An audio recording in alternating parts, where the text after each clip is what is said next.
പുതിയ വീഡിയോയിലേക്ക് എല്ലാവർക്കും സ്വാഗതം. ശ്രീ അച്യുതാനന്ദന്റെ ഓർമ്മയായി അദ്ദേഹത്തോട് പാർട്ടിക്കുള്ള ഒരു സമീപനം എങ്ങനെയാണെന്ന് നമുക്ക് നോക്കിക്കാണാം. ഇദ്ദേഹം ചോദിച്ച ചോദ്യം വളരെ പ്രസക്തമായ ഒരു ചോദ്യമാണ്. കേരളത്തിലെ മുഖ്യമന്ത്രിയായിരുന്ന ശ്രീ വി.എസ്. അച്യുതാനന്ദൻ ഓർമ്മയായി. അദ്ദേഹം കമ്മ്യൂണിസ്റ്റ് മാർക്സിസ്റ്റ് പാർട്ടിയുടെ കേരളത്തിലെ സ്ഥാപക നേതാക്കളിൽ ഇന്ന് ജീവിച്ചിരുന്ന ഏറ്റവും അവസാനത്തെ ആളായിരുന്നു. അദ്ദേഹത്തോടെ ആ യുഗം അവസാനിച്ചു.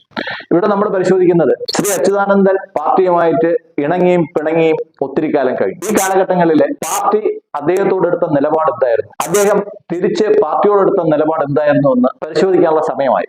അദ്ദേഹം മരിച്ചുടനെയാണ് നമ്മൾ ഈ വീഡിയോ ചെയ്തിരുന്നെങ്കിൽ ഒരുപാട് സെന്റിമെന്റ്സ് ആൾക്കാർക്ക് ഉണ്ടാകുമായിരുന്നു. മരിച്ചുപോയ അച്യുതാനന്ദനെ പറ്റിയിട്ട് നമ്മൾ ഇങ്ങനെയൊക്കെ പറയാമോ എന്നൊരു സെന്റിമെന്റ്സ് ആൾക്കാർക്ക് ഉണ്ടാകുമായിരുന്നു. ആ സെന്റിമെന്റ് അസ്തമിക്കേണ്ട സമയമായി. ഇത് നമ്മൾ ആലോചിക്കേണ്ടത്, ആദ്യമായിട്ട് ശ്രീ അച്യുതാനന്ദൻ ശാസിക്കപ്പെടുന്നത്, പാർട്ടി ശാസിക്കുന്നത് 1964-ലാണ്. 1962-ലെ ചൈനീസ് യുദ്ധവുമായി ബന്ധപ്പെട്ട് ഇന്ത്യൻ സൈനികർക്ക് രക്തദാനം നൽകണമെന്ന് അദ്ദേഹം ആഹ്വാനം ചെയ്തു. ജയിലിൽ കിടന്നാണ് അദ്ദേഹം ആഹ്വാനം ചെയ്തത്. ചൈന പക്ഷപാതം കാണിച്ചിരുന്ന മാർക്സിസ്റ്റ് പാർട്ടി, അല്ലെങ്കിൽ ഒരു മാവോയിസ്റ്റ് പാർട്ടി തന്നെയായിരുന്ന ഈ പാർട്ടി അച്യുതാനന്ദന്റെ ഈ ഒരു പ്രസ്താവന ഇഷ്ടപ്പെട്ടില്ല. മാത്രമല്ല, ജയിലിൽ നിന്ന് കൂലിയായിട്ട് കിട്ടുന്ന തുച്ഛമായ ഒരു വരുമാനം ഇന്ത്യയുടെ യുദ്ധ ഫണ്ടിലേക്ക് ദാനമായി നൽകണമെന്നും അദ്ദേഹം സഖാക്കളോട് ആവശ്യപ്പെട്ടു. കമ്മ്യൂണിസ്റ്റ് പാർട്ടിക്ക് ഒരിക്കലും ഇത് അംഗീകരിക്കാൻ പറ്റിയ ഒരു കാര്യമല്ല. അതുകൊണ്ട് 1964-ൽ കമ്മ്യൂണിസ്റ്റ് പാർട്ടി അതിന്റെ സെക്രട്ടേറിയറ്റിൽ നിന്നും പുറത്താക്കി. ഇത് ആദ്യത്തെ നടപടിയായിരുന്നു. അത് കഴിഞ്ഞ് 1988-ൽ സംസ്ഥാന സെക്രട്ടറി ആയിരിക്കെ LDF നയത്തിനെതിരെ കേരള ശാസ്ത്ര സാഹിത്യ പരിഷത്തിനെ പിന്തുണച്ച് പ്രസ്താവന ഇറക്കിയതിൽ പാർട്ടി അദ്ദേഹത്തെ പരസ്യമായി ശാസിച്ചു. വീണ്ടും 1988-ൽ ശ്രീ E. ബാലാനന്ദനും ശ്രീ M.A. ബേബിയും സപ്പോർട്ട് ചെയ്ത് അദ്ദേഹം പ്രസ്താവന ഇറക്കിയതിൽ പാർട്ടി വീണ്ടും അദ്ദേഹത്തെ ശാസിക്കുകയുണ്ടായി. ഇത് മൂന്നാമത്തെ ശാസനയായിരുന്നു. 2007-ൽ മുഖ്യമന്ത്രിയായിരിക്കെ പാർട്ടി നയങ്ങൾക്കെതിരായി പരസ്യ പ്രസ്താവന നടത്തിയതിന് അദ്ദേഹത്തെ പാർട്ടി വീണ്ടും ശാസിക്കുകയുണ്ടായി. അതേ വർഷം തന്നെ മുഖ്യമന്ത്രിയായിരിക്കെ പിണറായി വിജയനൊപ്പം അദ്ദേഹത്തെയും പോളിറ്റ് ബ്യൂറോയിൽ നിന്ന് പുറത്താക്കി. ഇത് പാർട്ടിയുടെ അദ്ദേഹത്തിനെതിരായിട്ടുള്ള 5ാമത്തെ നടപടിയാണ്.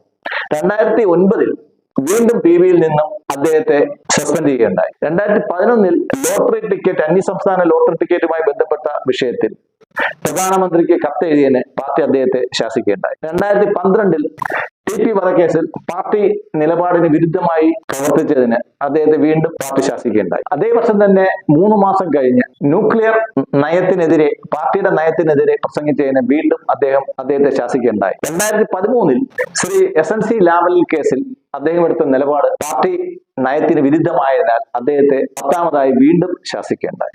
11ാമതായും അവസാനമായും 2017 പാർട്ടി നിലപാടുകൾക്കെതിരെ സംസാരിച്ചതിന് അദ്ദേഹത്തെ സെൻഷർ ചെയ്യുകയുണ്ടായി. ഇങ്ങനെ 11 പ്രാവശ്യം അദ്ദേഹം പാർട്ടി നടപടി നേരിട്ട ഒരാളാണ്.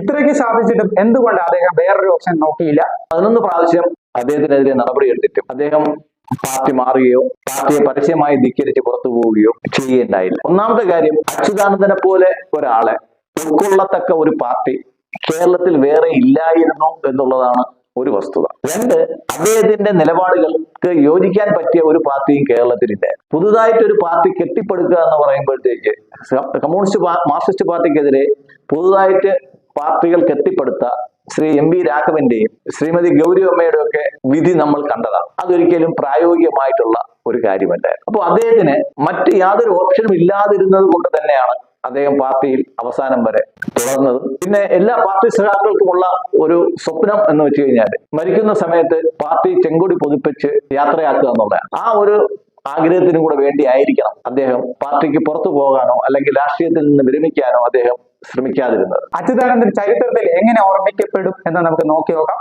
ജീവിതത്തിലെ എല്ലാ പ്രധാനപ്പെട്ട സാഹചര്യങ്ങളിലും കാലഘട്ടങ്ങളിലും പ്രതിസന്ധികളിലും അദ്ദേഹത്തിന്റെ പാർട്ടി സഖാക്കൾ, അദ്ദേഹത്തെ പിന്തുണയ്ക്കുന്നവർ എന്നും വിളിക്കുന്നത് കണ്ണേ കരളെ VS എന്നാണ്. അല്ലെങ്കിൽ വിപ്ലവ നായകൻ, അല്ലെങ്കിൽ വിപ്ലവ സൂര്യൻ, ഇങ്ങനെയൊക്കെയുള്ള പട്ടങ്ങളാണ് അദ്ദേഹത്തിന് ചാർത്തിക്കൊടുത്തത്. അദ്ദേഹത്തെ ഒരിക്കലും കേരളത്തിന്റെ വികസനത്തിന്റെ നേതാവായോ, അല്ലെങ്കിൽ ഒരു പുനരുദ്ധാനത്തിന്റെ നേതാവായോ, അല്ലെങ്കിൽ ഒരു നവോത്ഥാനത്തിന്റെ നേതാവായോ, അല്ലെങ്കിൽ ഒരു വികസനത്തിന്റെ മാതൃകാ പുരുഷനായോ ചരിത്രം ഒരിക്കലും അടയാളപ്പെടുത്തില്ല എന്നുള്ളത് സങ്കടകരമാണ്. നന്ദി, നമസ്കാരം.